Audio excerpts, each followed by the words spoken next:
Hello and welcome to the Stateside Soccer Show. My name is Jordan Wiegand, and with me today is a man who can't get off the bench. It's Logan Stump. I thought we were going to go with the House of Stump or the House of Weekend or I guess. whatever it might be. I was going with the sad reality of Pulisic's fate. You know what's unfortunate about that is the fact that he's just going to be stuck there, I think. I don't Yeah, think there's a Bowley way doesn't out. want to get rid of him because he makes the money as an American owner owning an American on the team. And we'll talk about it. I have it in the notes here. We'll get to that later, I guess. But yeah, not great for Pulisic. But how are you? Oh man, busy. Lighten things up for us, Logan. Yeah, you're right. I'm very busy between podcasting, schoolwork, and vlogging. I mean, it takes up a lot of my time. So, and editing, it takes me about an hour and a half to edit vlogs. So, yeah, it's a constant grind, Jordan. It's now like you know I've only done the RSL one so far. I still got to work on my New York one. I got to work on some of the baseball ones I filmed. Like, it is a lot of stuff that I need to work on. Mm-hmm. Like, so many videos, and like I feel like I don't envy you because the vlogs I feel like are harder. Like, we were just talking about this off air, but when I film stuff for like video games and all that kind of stuff, it's so much easier because I can just kind of turn on for 20 minutes. I can do it. When you have to sift through the video you filmed at a park, or like in my case at like a facility, like a soccer stadium, a baseball stadium, and then I have to end up filming lots of coverage for that stuff that doesn't go anywhere. You know, like right. I put out the RSL one, and there is, I would probably say, half of the stuff we filmed of the game got in there because half of the plays went nowhere. Mm-hmm. Really, all the plays went nowhere. Nobody scored, but you know, it was. I could only use half of the footage. I wasn't going to be like, here's everything I shot, because guess what? There's not much in this, right? Like, right. So dealing with that is kind of like my conundrum when I do these things is, okay, what stuff do I show? What stuff don't I show? Oh, like in the RSL video, there's a person with this crazy RSL mohawk thing that I'm like, I'm gonna circle that, and then, you know, then you actually have to like actually circle it. Then I have to record the voiceover that I do. Like, I don't envy you, Logan, because you have to put out a vlog like almost every day, and those are the hardest things to edit. Yeah, I think podcasting's easy because I mean we've gotten so I guess well rehearsed in this. Like, I don't know, like I feel like we don't even rehearse this. We don't really do like a pre-plan of this. Like, we don't meet before or talk about what we're going to talk about. We just kind of have the notes that you make, and we kind of go off just based off of the chemistry. But I feel like podcasting so much easier just because it seems like we're just talking. Whereas, like you said, I mean, when you're on video, and I know this is put up on YouTube, but like when we're on video, it's so much different. And then you've got everything else going on around you. Where in a podcast, you're just kind of stuck in a room by yourself, and you're talking to the other person on the other side, and it doesn't seem to be as much work. But I mean, I don't know. Like, I don't envy the fact that you have done so many things where you're editing all the time, where I'm like, when I edit, I'm like, I don't know how he does this because he does so much of it. Like, I don't know how you sit there and edit through everything and like I said, this doesn't take much editing, but right. This one doesn't take as much editing, just because we're not on that level yet. Because I think in order to edit like that, I feel like you'd have to be getting paid to do it. Like, I feel like you'd really have to, like, if you wanted to insert sound bites and ads, and because I know that's what Extra Time does, and I think Weeby does it. Like, I think they actually edit the podcast, and I think he does it because he uploads it. Yeah, well, that's true. But he's, I think, working with Andrus on doing that. So, I don't know. Seems like a lot of work. Editing seems like a lot of work. It's the toughest part of the biz, I think, really. And that's why editors, if you can afford them, why people pay them, because, you know, get into the weeds. Well, before we start on everything, I just wanted to bring up that I tweeted this out, but the official licensed Panini sticker album for the World Cup 2022 in Qatar is now in stores. I saw this at my Target. Usually it's in the card aisle. I saw this one. I didn't check the card aisle.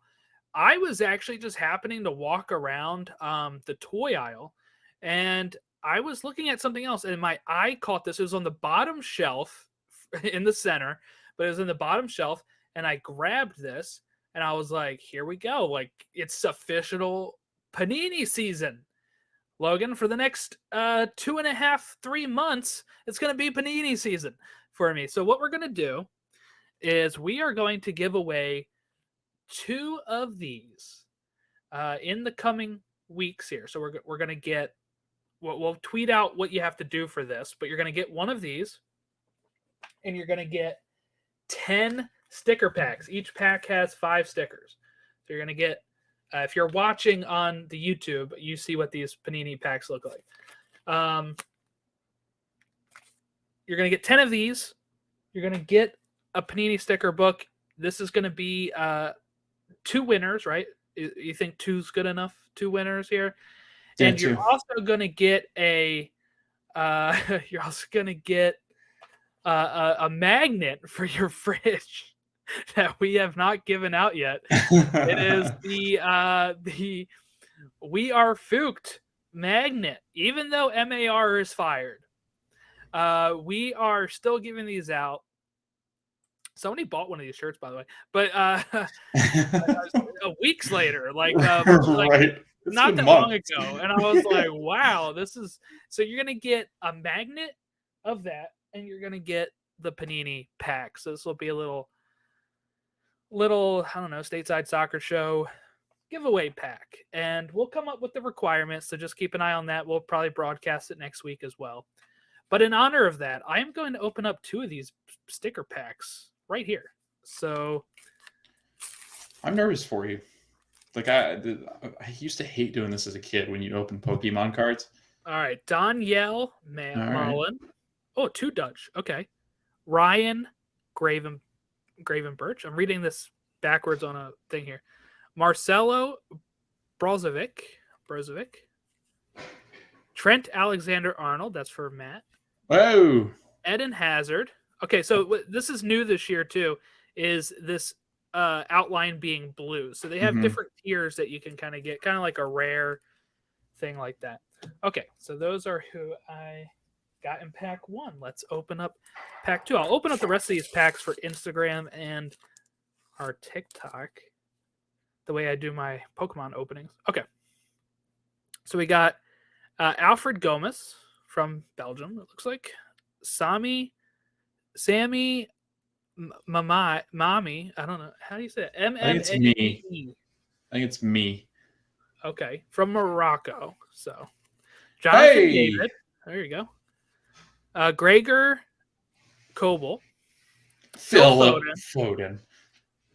And that's it. Okay, that's what I got. No Americans.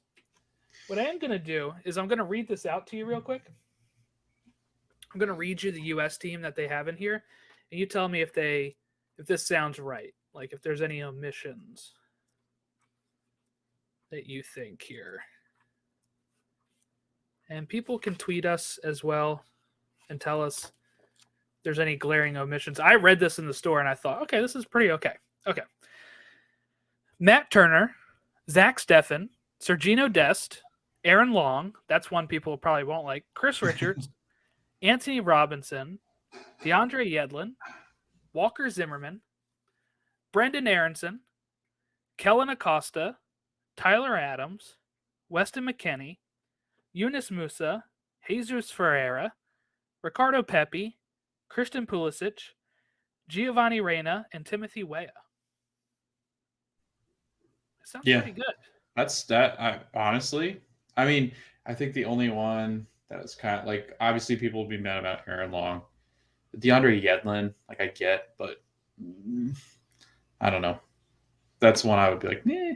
But the rest of them, I mean, that might actually be really accurate as to who's how many on the players roster. is this? 20? So yeah, I was gonna say we even have missing another 6. Yeah. No, less than 20. We have 18 names here. So Did you say Brendan? yeah, Brendan's there. Yeah. So those are locks. Yeah, I mean, I think all of those are locks. Yeah, usually they're locks. Here's the thing: 2014. I mean, 2014 had Landon Donovan. I have the sticker of him, but he was not called in, so that was kind of sucked. But if people look, we're not even paid by Panini to do this. I'm a huge fan of the Panini sticker book, so this is not an ad. I have to clarify that. Okay. I'm excited for you, Logan. I'm excited for you to get a hold of. I know, this is my first one. sticker book here. Yeah, there's a Target right down the road too. I'll probably have to stop by and get it. Maybe tomorrow I can get it, and then I'll upload my videos to TikTok. There you go. So, there everyone is. There we go. I hope everybody enjoys that. Like I said, we'll put up.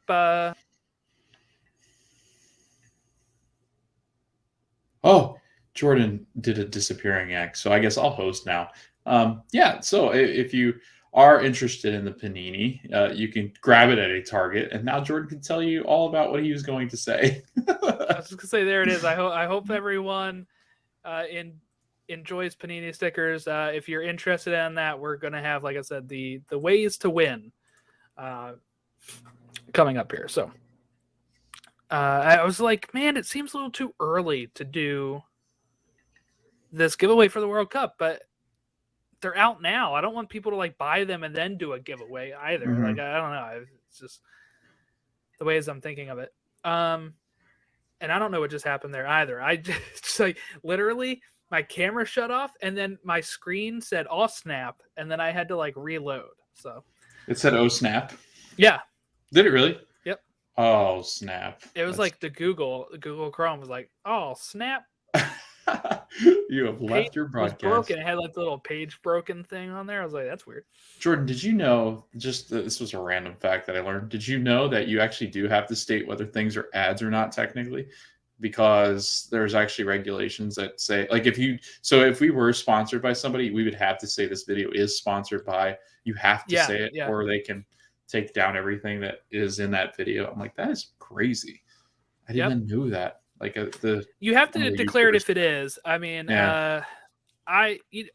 technically I don't think you have to if it's not, but I think it's always good to clarify if it's not, so that way people don't think you are being paid for it.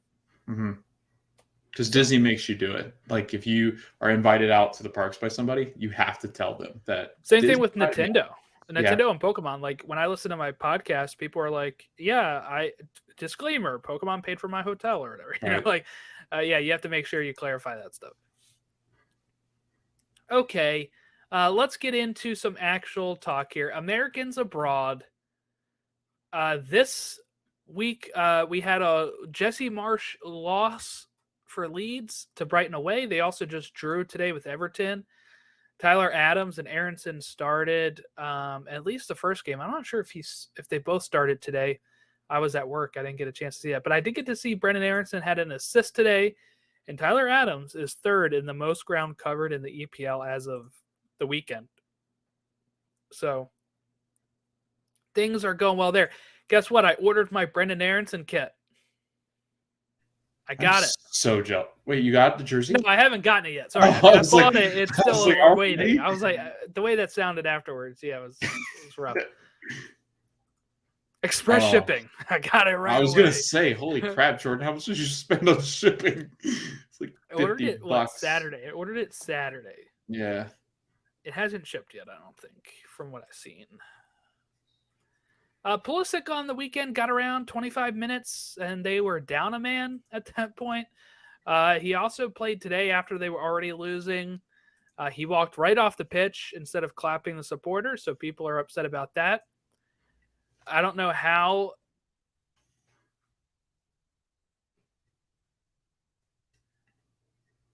He's gone again. Oh, snap. I don't know how Christian Pulisic continues at Chelsea. I just pulled a Christian Pulisic there. So I just dipped out. I keep Thomas Tucheling him. I'm benching Jordan. I'm throwing him off the broadcast. I, again, have no idea what happened. It did the same thing. Okay. Oh, snap. Yeah. The fact that, like, Chelsea Twitter and stuff is, like, always upset at Pulisic. They were trying to put this loss on him again today. I mean, again, the front three is not doing anything. They don't work under Tuchel. at all. Tuchel is not an offensive player. Like he a coach. Like he does not. Why do you think PSG didn't win everything? Right? Why do you think they wanted him out? Mbappe, Neymar, they weren't producing as well underneath of Tuchel. Why did Pulisic leave Dortmund to begin with? Probably because he felt like Tuchel wasn't giving him a shot then. Well, now Chelsea doesn't want to get rid of him. Tuchel doesn't want to play him. He's stuck in this really bad spot. Paul Tenorio put out a tweet, I think it was yesterday, saying that Pulisic looks set to remain at Chelsea this season, per his source, as ownership rejected any loan moves. And Pulisic was understood to be disappointed as he was seeking somewhere to play consistently. Chris Smith added to this as well, saying that a number of clubs offered to loan Pulisic and pay 30% of his wages. Chelsea wanted more. Clubs were reluctant to pay that much, and Chelsea would rather a permanent sale. There you go. What are your thoughts on the Christian Pulisic situation here? I mean, I'm confused. The system's never going to be good for him, like you said. They had He's playing right wing back today, by the way, for all the people that wanted him to score a hat trick and win the game. Right, but I mean, even when even if he's playing as a winger in his most comfortable positions, I think like Tuchel's system just doesn't work. I mean, Lukaku, who had one of his best seasons at Inter, is now back on loan because he didn't work out there. Timo Werner, who people thought was going to be the next up-and-coming star winger, starlet. Was he a striker? I guess he could play both, right? So, I mean, it just seemed like Tuchel played him in weird positions. Ziyech, went on a tear, and like we said, then he just disappeared like a ghost. Got benched. Because Tuchel just has this, I don't know what it is. It's really hard to watch them. And like you said, there's such a focus on defense and defenders that they're not worried about attack, and you have to worry about attack because anymore, this is an attack-minded league. It's an attack-minded world that we live in. And, I mean, this really hurts the U.S. men's national team. This hurts Christian. This hurts Chelsea. This hurts the fans. It's just a really bad situation. The fact that they can't agree to just send him somewhere to just collect money. I mean, if he's just going to sit, why not collect money and pay those wages to somebody else then? I just don't. Chelsea, I feel like Roman would have gotten rid of him by now. I don't know. I just don't know. You don't think so? This is horrible. It's a really, really bad thing for the U.S. men's national team. Yeah, it's not good. I don't know. This is a way I'm sure Pulisic feels right now. It's over. We are screwed. That's what he was saying to his dad. So now his dad's probably tweeting. Right. No, he definitely is. Yeah. Definitely tweeting and definitely has that anger. But Jordan, you know what's good? We do have this. Like the phenom guy, right? He's like the LeBron James of soccer. Yeah, if you're not watching the video, we have a new version of that with Brendan Aronson, the LeBron James of soccer. It's a good thing we do have him. Yeah. I don't know. So, you know what? Here's another bad situation. Sergino Dest. He's reportedly by Marca, which we don't know how reliable they are. They're pretty pro Madrid. Yeah. May not be reliable is what I have here, though. But they said that he will not feature in any matches this season, is what he was told. And he shared pictures of himself training, and it was a picture of this dark tunnel underneath the stadium. Right. And he doesn't want to leave still. Right. And now we got wind that United, right before we start recording this, United is trying to get a loan or a purchase for him, which I know United's a toxic dump place too, but it's got to be better than actually just playing in what looks like the Utilidor down there, training. I don't know, but not good for Dest either. And he has this weird love affair with Barcelona because it's his club, but it hasn't been good for him since Xavi got there. This reminds me of the Joseph Martinez. They sent him out on an isolation island, and it was oh, but they're my with club. The 10-year-olds and right? training with the 10-year-olds, right? And he comes back, he's not allowed to drink water. Like it just seems it's two of the starlet players for the U.S. men's national team are just, like you said, I mean, this is like he snuck into the stadium and they didn't know he was under the stands. And they're like, what are you doing down here? And he's got it looks like he just stole a ball from underneath of the ball that's been under there for a couple of years and he found it on the bottom of the bleachers or something. And it's just a really bad, I mean, both of them really bad situations. I don't understand, Jordan, how Barcelona still is like breathing with how much crap that they owe people. I mean, eventually, are we going to see the end of Barcelona? Because I think it benefits so many other teams. They'll never let that happen. Yeah. They'll never let it happen. But, I mean, I think we're kind of – what's mind-boggling is with all the stuff that they're going through, that they are still like a club players want to go to. Lewandowski wanted to go there. They were just now able to register Koundé. Mm-hmm. Right? Like this isn't normal. And they have to keep doing these levers, these financial levers to be able to register players or afford players, selling more of their TV rights, selling more of their, certain rights that they have to let go of at times so that way they can get a loan. That's the kind of stuff that if I'm a player, I stay away at because I'm like, I don't know if I'm going to get paid. I don't know how this is going to work. But for some reason, I think just because of their name, the players are still lining up. They're still forcing moves there. Or don't want to move on. Yeah. So, I mean, there's trouble in paradise with the U.S. men's national team. This isn't good. You need time. Because, I mean, if you think about it, Jordan, these guys haven't really played since like May last year. Our last friendlies are next month. Mean, yeah. But like actually have like, gone through a stretch of 2 to 3 weeks. You know what I mean? Like the body has to have where it plays and then it gets rest. And then it plays and it gets rest. Because then it gets accustomed to that.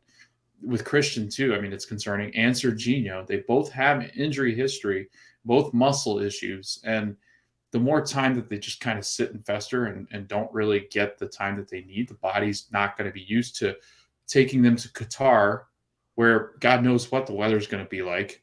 And the conditions in which they're going to be playing in, those pitches are just put together in the last, couple months.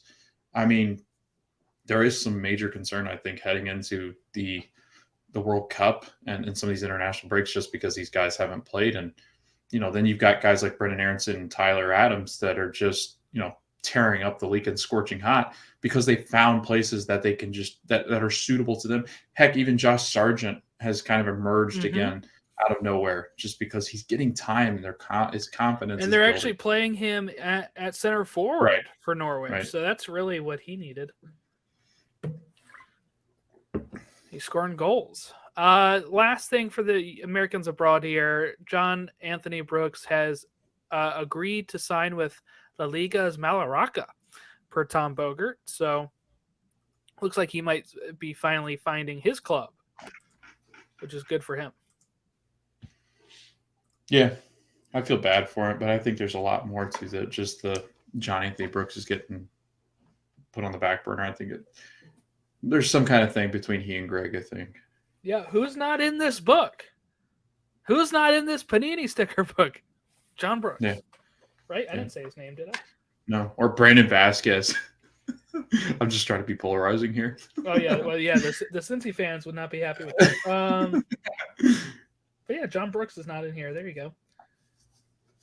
They must have called up Greg. Been like, who are you looking to put here? Because we got to get this book out. Okay. I know we're going to talk about the Union here later on, but as we shift to the MLS here, I just want to highlight this stat.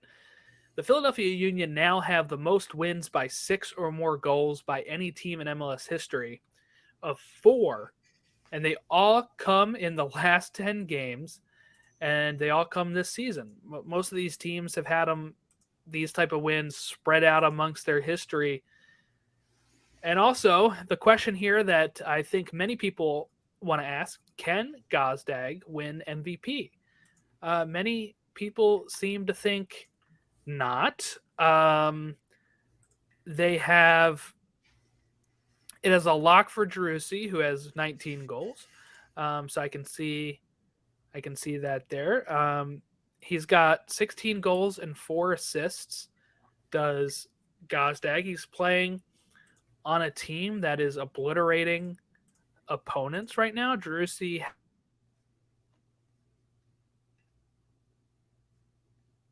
Hello. I think he's gone.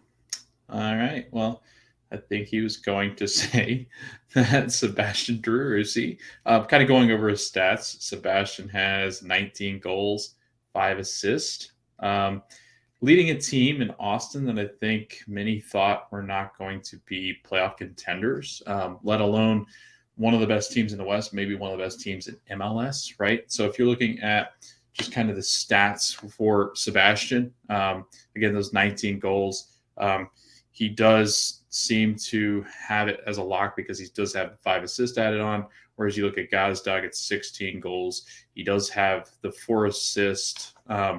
His team is in first place, Austin in second. So I think there's a lot of interesting conversations that are going to be had about Sebastian, about Daniel Gazdag. I think Jordan's right to think that MVP, if they were doing like conference MVPs, I think Daniel Gazdag easily wins the Eastern Conference MVP. I think the West, you're looking at Sebastian Driussi, but also I think in the league, Sebastian Driussi, just because of how dynamic they have been since they add him later on in their season last year, the impact that he had then and now the impact that he's having now. If you look back to last year too, he's got 5 goals and 3 assists, and that was all last year when, Austin really struggled to find anything in the attack, and he really did change his attack into a dynamic being, and as it existed. You do lose Cecilio Dominguez, but he really seems unaffected or unfazed by that factor. And he just has this Austin team playing at a whole different level. So I think that is definitely something that they're going to consider as far as MVP is concerned, how it looks when they do go vote. I think that's something that's going to factor in. Plus, Austin only being 6 points. I'm not sure they chased down LAFC, but again, I do think that Sebastian does have the ability to win MVP here. I do think that it is going to happen. And I think Daniel Gazdag, runner-up, unless he has, he goes on one of these tears to end the season, or he might grab another hat trick or so, and kind of put himself into contention with Sebastian, which, he could do the way that the Union are scoring. And I know when Jordan does get back on the pod, when he joins back, his computer crashed again, that he'll want to talk about the Union and how well they've been playing. But again, I think right now, clear cut, I'm saying Sebastian Driussi. I'm sure Jordan will too, just when I add him back in.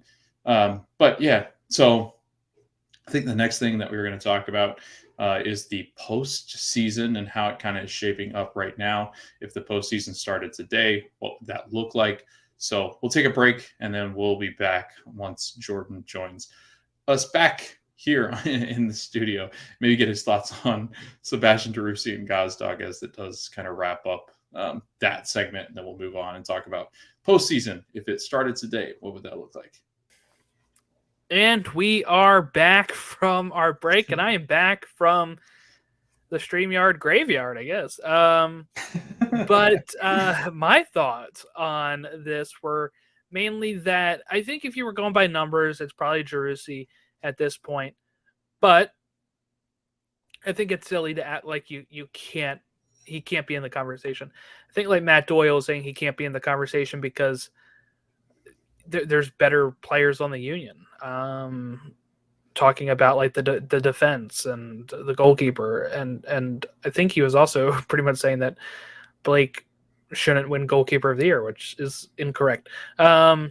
So for me, I think it's silly to think that he can't win it. I think it depends on the rest of the stretch here. This Union team is doing stuff that no other team has done for games with that type of scoreline. Giving up not a lot of goals. This is stuff that really has just been like a dream, at this point. And, hoping they put, 4 or 5 on Atlanta tomorrow. But I don't know. I think mainly it's just let's not etch in stone who the MVP is yet. We've got time. We got a whole nother month to go still. Let's figure out how this plays out, because if the Union win the Shield, I think he does deserve a more shot at being MVP than somebody like Driussi. But yeah, I mean, that's kind of where I sit with it. Yeah, and I agreed with you. Just the fact that, like I said, if Gazdag goes on a tear here, then which he has been. That was a hat trick. Right. Well, that's what I said. I when you got thrown out of the league for a little bit, we were discussing with the audience that heck, he could just have another hat trick. Like, I wouldn't put it past this Union team to keep scoring goals like this. And if his name's going to be on the score sheet, once or twice in the next couple of games, I mean, that puts him right up there in contention with Sebastian. And this Union team, I think, is going to collect more points, and they're going to be right up there against Austin, wherever Austin does finish. They're both really close, but right now Union has 3 points on them with a game in hand for Austin. So yeah, I mean, anything can happen. I mean, Sebastian, depending on what happens in the season, he might slow down or cool off a little bit, and Gazdag might keep going, and this becomes even more of a tight race, I think. But yeah, I don't agree with the Doyle thing. I hadn't seen that, but how can you not give it to the guy that's just kind of picked up and carried them when they needed? Because I do feel like Gazdag, even when they weren't playing well, was somebody that they were relying on to kind of carry them through the mess. So I don't know. And Andre Blake is the goalkeeper of the year. That's the first argument I think we've ever heard. You're muted. I think most people's argument is that when you have a defense as good as Elliott and Glesnes, that he doesn't have to do as much. But look at the stats. Yeah, exactly. Turner's gone too. I mean, I don't even know who else you would have in that conversation, really. Okay. If the playoffs started today, this was a fun thing MLS posted. This is before any sort of action that takes place on Wednesday, when most people are probably listening to this. So we would have LAFC top of the West going up against the winner of Dallas and Nashville as the 4 and 5 seeds. You would have Minnesota versus RSL, and you would have Austin versus Galaxy. That one's tasty, I will say. Then you would have on the Eastern Conference, Philly playing the winner of Red Bulls or Orlando as the 4 and 5 there. NYCFC versus Miami, and Montreal versus the Crew. That's some pretty interesting matchups there. What would your thoughts be going up against the Red Bulls? You beat them in the Open Cup, but if this was how it shook out, you're just happy to be in the playoffs, right? Yeah, I mean, as it has gone. I mean, we've won 3 in a row. We've collected 9 straight points. Yes, it's been very good. I will say the biggest benefit in this matchup, Jordan, would be the fact that we're not playing at home. We're not anywhere near Florida. So, but no, I wouldn't feel good about this. Like, I would expect a one and done. I wouldn't expect to beat the Red Bull. I just don't think this team has the backbone. I think Red Bulls are not good at home too. Well, then it'd be a fun match. It could be a really good shot. It'd be a really good shot. I don't know.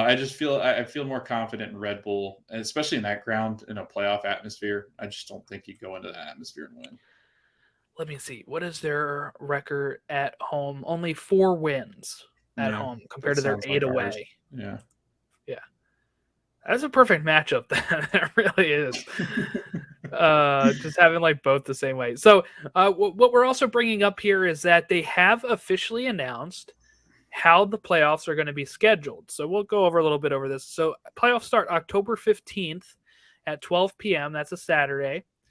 And it starts with our favorite duo. Well, this is without Twitter, but it's Univision and a local TV broadcast in the areas of the teams, or you can watch it on the MLS app and MLSsoccer.com. That's for both of the matchups at 12 o'clock and 3 o'clock on Saturday the 15th. This is the worst. That's the worst. And I say that not as like, I understand Univision gets tons of views and stuff, but for the first day of the playoffs to only have, for people that don't have Univision, I did not have it before I got YouTube TV. Mm-hmm. My parents' cable did not have Univision, which meant any game there on Univision or Unimas, I could not watch. TUDN could not watch. So imagine then you have to go on MLSsoccer.com. That doesn't bring in any sort of casuals of like, oh, the first game of the playoffs are on? Oh, I don't even know where to watch it. So that sucks. Saturday the 16th, we have a 3 o'clock matchup, which would be on ABC. And we have a 8 o'clock matchup that's on ESPN. Then on the 17th, we have a matchup for FS1 at no time given here. And Monday, another time not given here, another FS1. So that's for the first round. Conference finals, we have October 20th, FS1 doubleheader. Sunday the 23rd, ESPN doubleheader. At 3 and 8, we already have the time for the ESPN games. Then the conference finals, Saturday, October 30th, at 3 o'clock and 8 o'clock. 3 o'clock is on ABC, 8 o'clock is on FS1, and MLS Cup final is Saturday, November 5th on Fox and Unimas.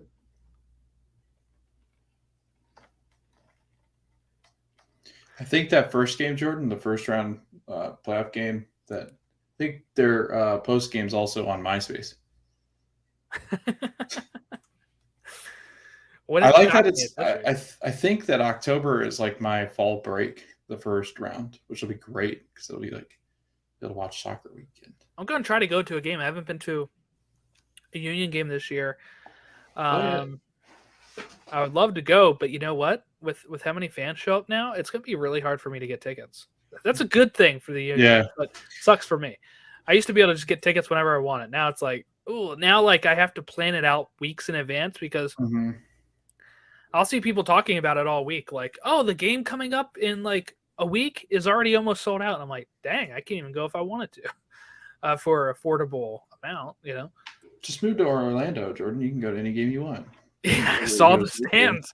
Saw the stands on Sunday. I think you can sit on the field, on the bench with them too. Mickey and Minnie were there. Because they could get seats. They were like, let's go. It's bored though. Okay. Let's go over some of these results from the weekend. We had Friday, Austin 4, LAFC 1. This is a game everyone was hyping up except for us. Well, I guess you were. I wasn't. LAFC just didn't show up. You know, they didn't. This was an ultimate letdown. I saw so many neutrals on Twitter like this game sucked as a neutral perspective. Austin fans, I'm sure, enjoyed the heck out of this. But as a neutral, you're like, I was hoping for a better scoreline than 4-1. Austin swept the season series, Jordan. They beat him twice. Yeah, if you're Austin, you want to see them in the playoffs, right? Right. And they might because, this team is really good. And again, I think, you know what's weird, Jordan, is that they'd have to get to the final as it stood today. But yeah. Yeah. The conference final. If you look at the standings right now, like the top 2 teams, top 3 teams are playing well, but then it's like disaster. LA or NYCFC is not. Like I do feel like it's Montreal and Philadelphia going for a collision course. I just feel like that's just the way the East was going to. And I know people are like, well, anything can happen. I'm like, yeah, but I mean, right now, if I'm looking at it, I mean, all the teams in the East are struggling in the playoff spots. Maybe not Orlando, but I think Orlando's just going to run into a couple of teams that just aren't playing well. But then you look at the top 3 teams in the West, and that's really it. Like, I mean, Nashville's kind of turned on a little bit, but then they've had some struggles as well, like kind of up and down this whole season. But like you said, I mean, it might be a 1-2 destined for both of these conferences. Yeah, Montreal, like, we got to give it to them. Mm-hmm. We talk about how good the Union are. They have a game in hand. If they win that game in hand, Logan, they're 5 points back. They would be 2 points back of the Eastern Conference. That's wild. That is pretty wild, especially when you look at their stats and you see how bad their defense is. 41 goals, Yeah. right? Yeah. But they score 49. That's equal with NYCFC. You got Kyoto leading the team with 15, which is one less than Gazdag. Like, they're firing on all cylinders. They haven't lost in their last 5 games. Right. I wouldn't be shocked if Montreal could probably win the whole MLS Cup. Like, look, anything can happen. If they get into the playoffs and they're high seeded like that, they can go on a run. I would be scared to go up against them. I would. On the Western Conference side of things, I think it's pretty set in stone at this point. LAFC is getting first. Austin's getting second. Austin's 6 points back. They have 7 games left. They could do it, but it just seems hard to think that LAFC's already clinched the playoffs. I don't think they were really that worried about that game, and that's why, for me, I wasn't highlighting that one. It's really a battle of first and second, and to me, I didn't see any position change happening with that. The way that the next game, Portland 2, Sounders 1, this was my highlight of game of the week. And, it was a game. It was a close game. It was a good game. But that puts Portland in 8th and Seattle in 10th. Now, Portland, of course, I think they were probably in a playoff spot by Friday. I don't remember how it worked out. But then, Galaxy won their game, and that puts them back on top of them. So it was a fight for the playoff spot, but Galaxy ends up beating New England later that weekend, and Portland falls back out of it. They're still only 1 point back of a playoff spot, 3 points back of 5th place. Portland can still go on a run, but I think we're just at the point of, I'm honestly starting to think 7th place and up is it for the West. Yeah. I know it's close, but if we keep saying this every week, Portland and Seattle got to go on a run, and they don't. They don't. They get a win or two, and then they get on a losing streak, and then they get a win or two, and then they go on a losing streak, and that's not conducive to what they need to do. They only got 7 games left, and plus Galaxy have 2 games in hand from 2 games in hand of Portland and Vancouver, the 2 closest teams to them. Right. So they got to feel pretty good about it, because they beat the Whitecaps, who were right near them. They drew with Seattle, who was near them, and then he beat New England, another Eastern Conference team, not really relevant. But in the games where they were going up against teams that are around their area, they've been surviving. They've been getting draws, getting wins, and that's what the Galaxy need. So in the context of what that's like for Portland and Sounders, Portland needed this win, but it ultimately ended up leaving them in the same exact spot they were when I was talking about how big of a game this is for them. Yeah, and if you look at the games in hand too, like RSL has a game in hand over Portland. They're ahead of them in the table. Nashville's on par, so it's actually technically Nashville I could see kind of dropping down if Galaxy takes care of business with the 2 games they do have in hand. And then Jordan, then it becomes 3 points that separate Portland and the 7th spot. So then you got to hope that, with the way that everything's shaking out, if you're Portland, you got to hope that you can gain 2 games on. Like, you got to hope for 6 points. And we're running out of time to get 6 points. Yeah, Nashville is really the only one that is exposed, I think, there at this point. I'm trying to look to see if they play each other again this season. No. So that's the thing, too. Portland can't even make up any ground with Nashville, because they've already played Nashville as many times as they will, and they drew with them each time. Listen to Portland's end of schedule. Austin at Austin. Yeah. Then they're home against Atlanta United, which they should win. That's a win. But here's the rest of it. Minnesota United, they do host them, but way Minnesota United is playing, I wouldn't want to play them. The Columbus Crew away, LAFC at home, but LAFC have been scorching hot, and then you have RSL away, so it's not favorable. Playoff teams. Yeah. Except for Atlanta. Right. It is literally all playoff teams except for Atlanta. Could we see the first time, Jordan? Like, we did this math. There was never a time when didn't Yeah. take much math, but there's never been a time when there hasn't been a Cascadian team in this playoff. But now It's there's looking not more going to be. likely. It is Yeah. looking more likely. That's wild. Which is wild. And look, I like the Cascadia region, so I'm not rooting for that. But Yeah, no.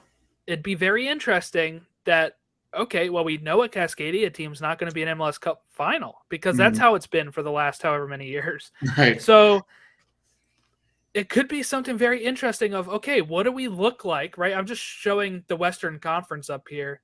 Who gets, like, if we're looking at who gets into this, not any of the ones on our screen here, the way that we have them, but this is, I would say, Austin FC's best shot at an MLS Cup Yeah.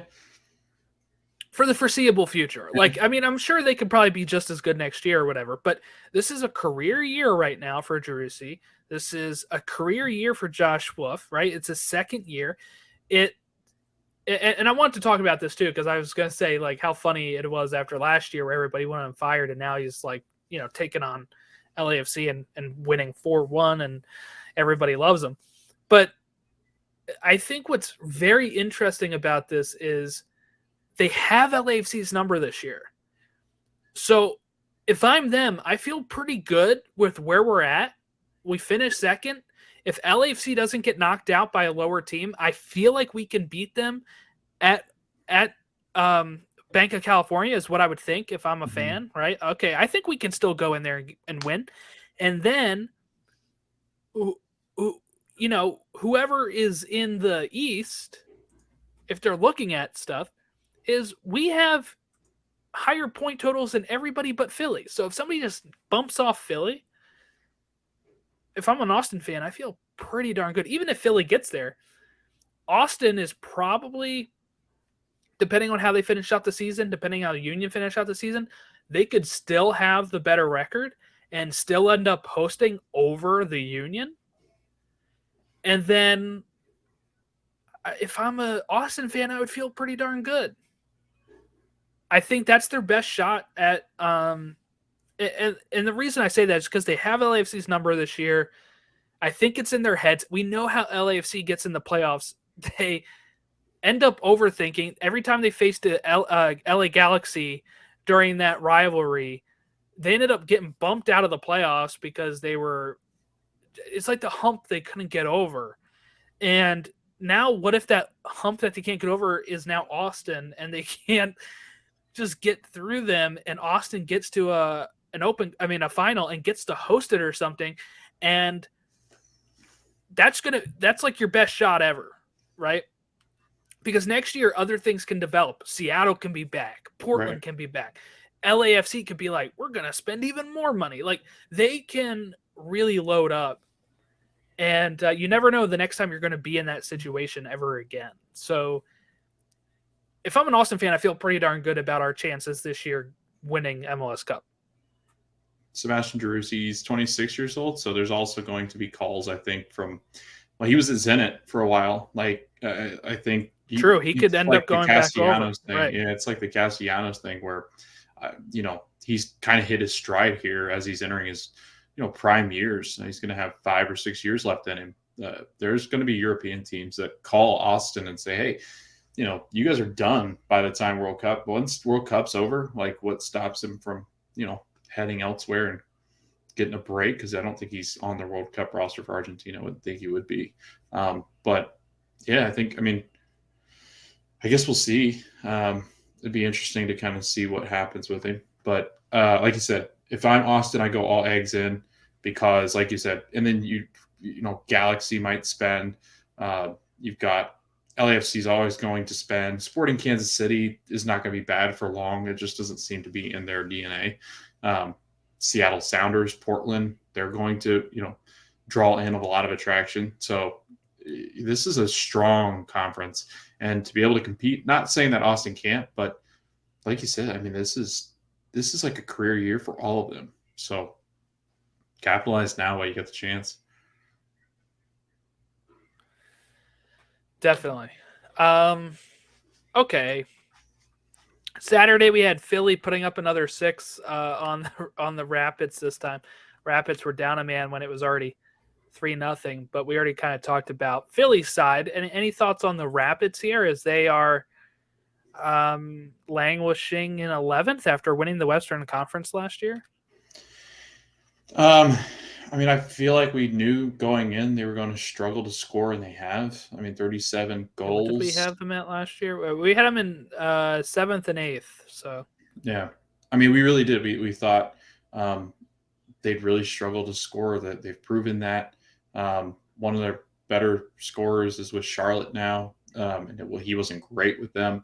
So I think they've got a lot of things going on with just the roster build. I don't think it's quite the team that I think was this good team last year. But again, it's just been goal scoring. I mean, if you look at the chances created for the Rapids, it's not great. If you look at their goal scoring totals, it's not great. So it does make you wonder, like, they've got to kind of rebuild and restructure, just because I think a lot of the guys that they relied upon are just not doing enough. I mean, Diego Rubio, 12 goals, which is really good. But beyond that, I mean, you're looking at Giassi Zardes as the next in line. So, yeah, I don't know. I think it's a lot of just that, just figuring out how to score games or score goals in games, and they just can't do it anymore. all right, and yeah, I agree with most of that there. It's I really feel like last year was such a fluke by them in the sense of nobody wanted to win the West last year, and they just took it at the last day. Mm-hmm. And I feel like that has almost everything you can say about it, right? Is that, okay, it's not like they were leading it the whole year. So it's not like that big of a fall from grace in my eyes. Minnesota beat the Dynamo 2-1. Thank God we're done with the Twitter games next year, because that's how you could watch it. Unimas, TUDN, and Twitter. I've luckily have Unimas now that I can end up, or Univision, and I can watch it and put on the English dub of it. But they're just terrible for, like, the only way you can watch it then is like on your phone, or if you're sitting at your computer desk, you know, if you're not doing if you don't have it on the TV or whatever, I don't know. Mm-hmm. Very restricting. And then we had Red Bulls beat Miami 3-1. Lewis Morgan scoring against his former team, so that was pretty interesting. Cincy and Crew draw 2-2. A lot of controversy here, Logan, and the hell is real derby. Lots of Cincinnati fans feeling like they were hard done by. I've seen so many angles of this thing. I've seen so many different conflicting things for this goal, this first goal by the Crew. And I'd like to say, I don't know if he's off or not. It's very close. And the thing is, it's very close, which means to me, it's not something that can be easily VAR'd. So I'm fine if they didn't review it. I am. This is something that is so, like, the one angle doesn't really show his foot that well, but then the top angle doesn't really show the player leaning, NTN leaning. You know, it's very tough. And when it comes to that close, when it is that close because you have the trailing foot from the Cincinnati player, Mm-hmm.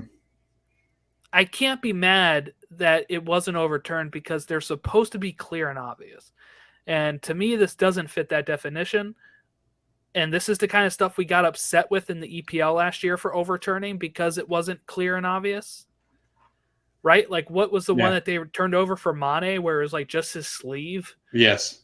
You know, he's not leaning or anything. Yeah. He's just a sleeve. And people were upset with that. And I think this kind of falls in that same category. Yeah, I mean, just looking at, I like looking at Twitter. They were like, dude, they were breaking out like angles and circles and trying. Like, they were doing math. They were doing math. Yeah. It was like, what is happening on Twitter? It was just blowing up my phone, because I was like looking at like what you were saying, and then what FC Cincinnati fans were saying, and then kind of like watching it live though, Jordan. Like, if you watch it live, you can't tell. Like, you really can't. And I think that's what the refs are looking ultimately at. what So, it is. I mean, like even if they slow it down, it's still as soon as it causes doubt, the rule or the law says as soon as it causes doubt, then you cannot say it, you cannot overturn it, right? Because there's no clear not. So as soon as it causes any kind of doubt that there might act like he might actually be onside, then you can't overturn this. Like you can't. There's no way you can affect the call because there is that. Yeah, he could very well have been onside, and the way that the ref had seen it. And I applaud MLS and CONCACAF for doing this the right way. I feel like they get more calls right than Europe ever does. Like Europe gets so like congested with crap that it's just like you don't know which way's up sometimes. Whereas I feel like CONCACAF and MLS are always very decisive. Like they're always like, nope, we stand by that. Like that 100%. Like we stand by the call. It was not a clear and obvious. So, again, I think it sucks that it has to kind of end this way.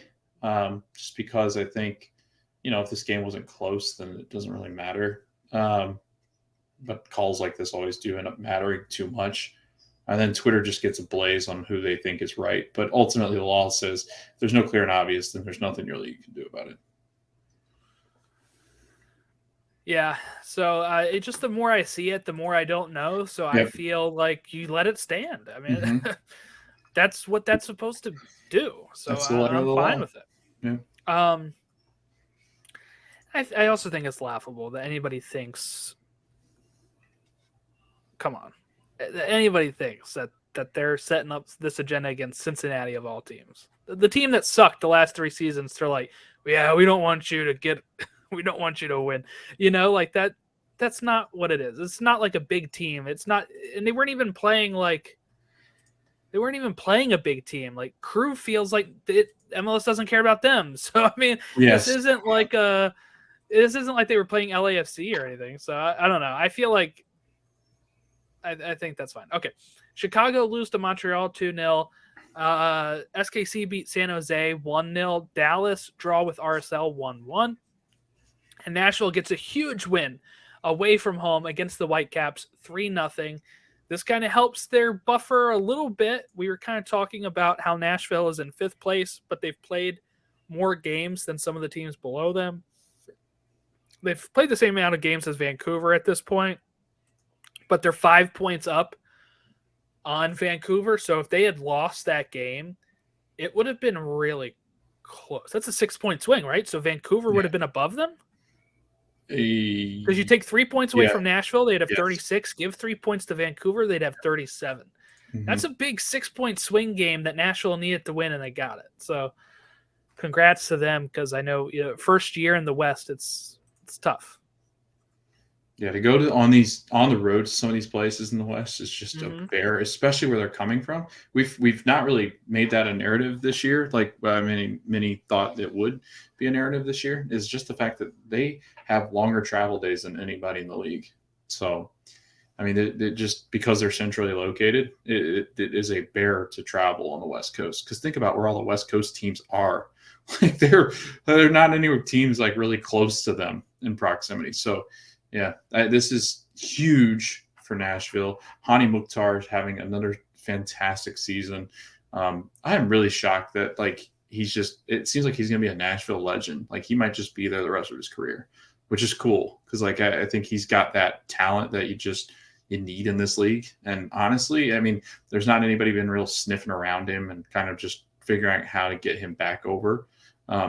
So it does seem like, and I love Nashville's recruiting of him, just the whole story of them going to go get him and treating him like a 5-star recruit in college is just simply amazing. So good on Nashville.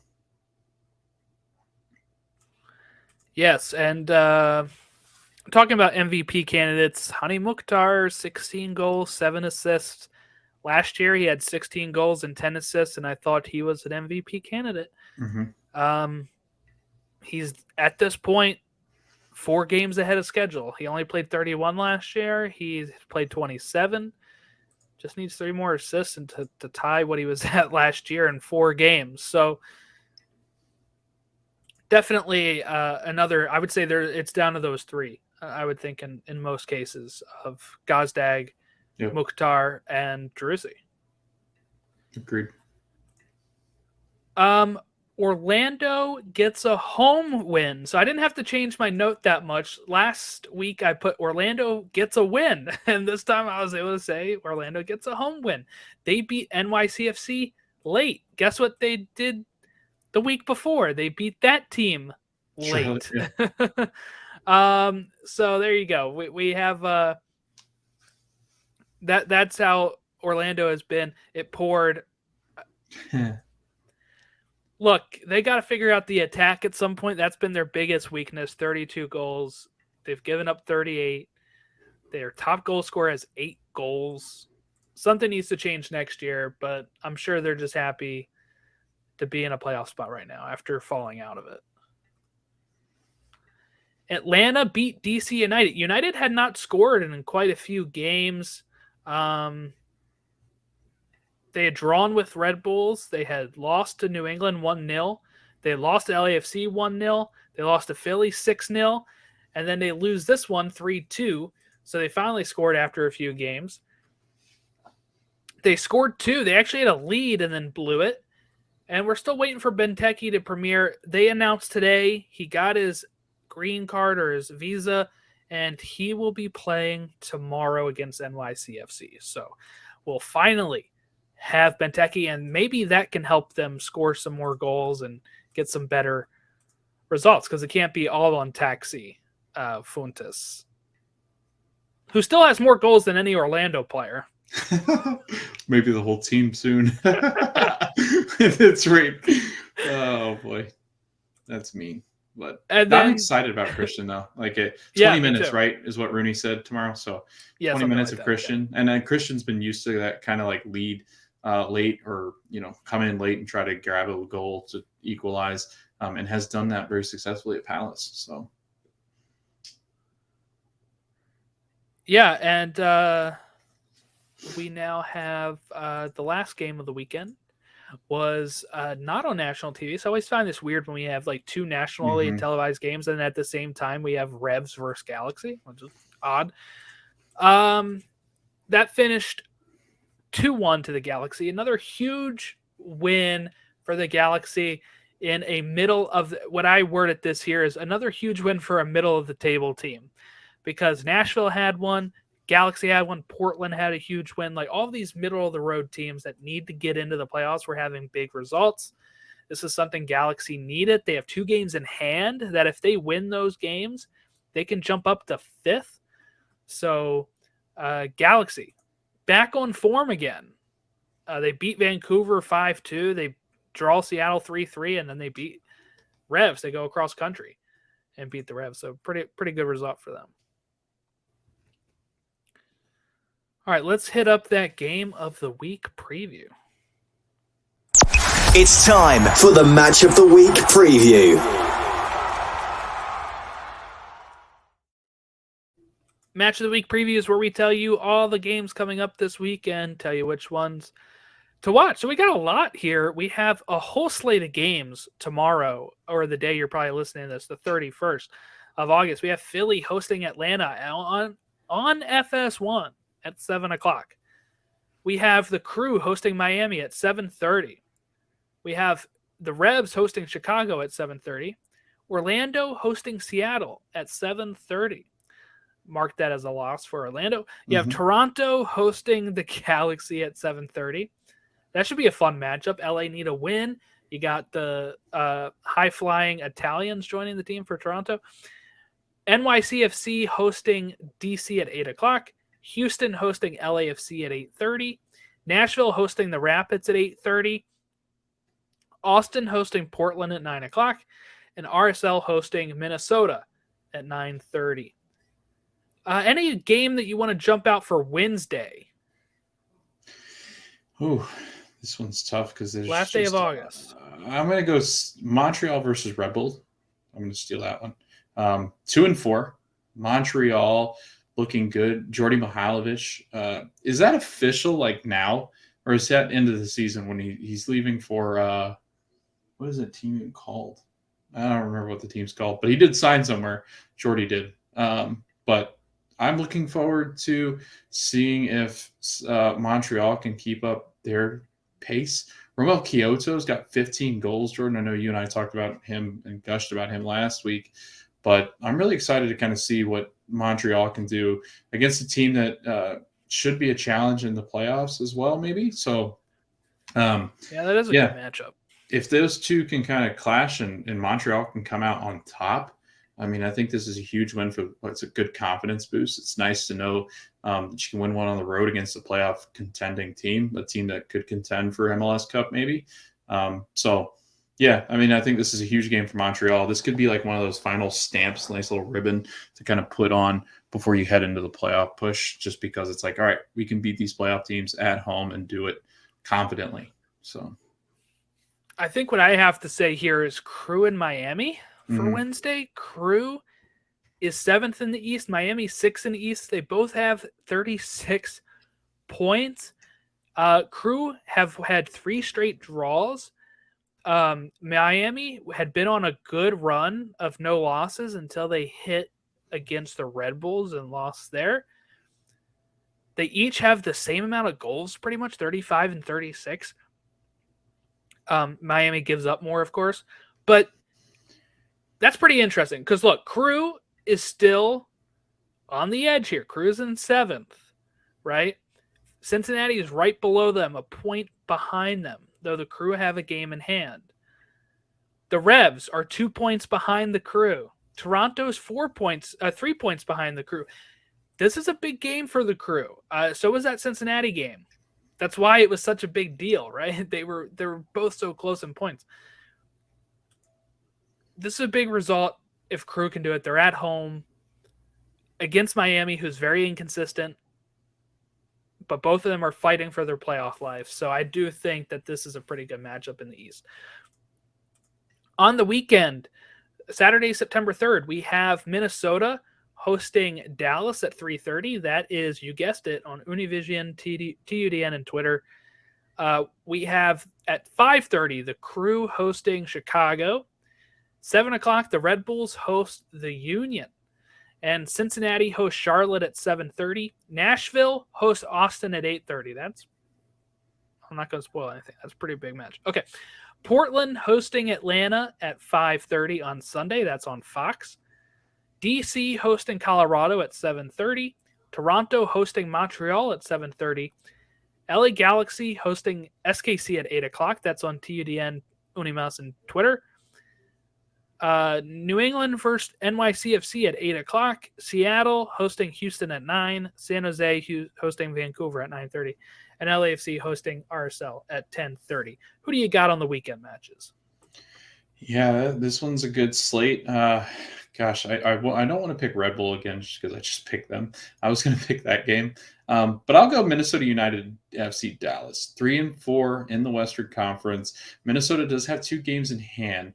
But if Dallas can snatch a 3-point victory here against a team in Minnesota that's ahead of them in the standings, I mean, this could be a good little boost and maybe opens the door to Dallas being able to kind of catch up to Minnesota. So, yeah, I mean, I think if you're looking at it from this perspective, the fact that like Dallas could see a contending team like Minnesota in the playoffs, depending on how it all falls out and shakes out, I think this could be an interesting match. It's at Allianz Field, which is going to be a tough game for Dallas.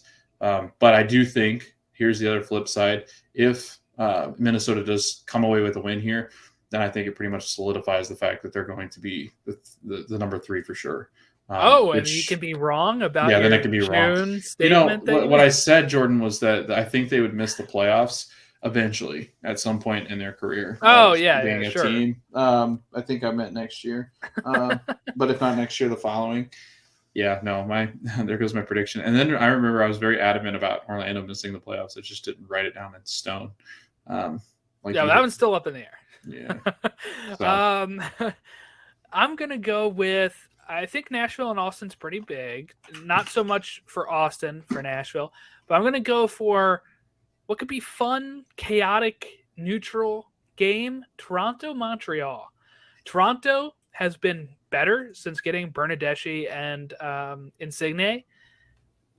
They are only 3 points back of a playoff spot. Montreal has a game in hand of the Union. They're trying to get Eastern Conference 1 seed, and it's a Canadian rivalry. So I'm going to have to go with Toronto-Montreal as pick of the week for me. I think that game sounds a lot of fun.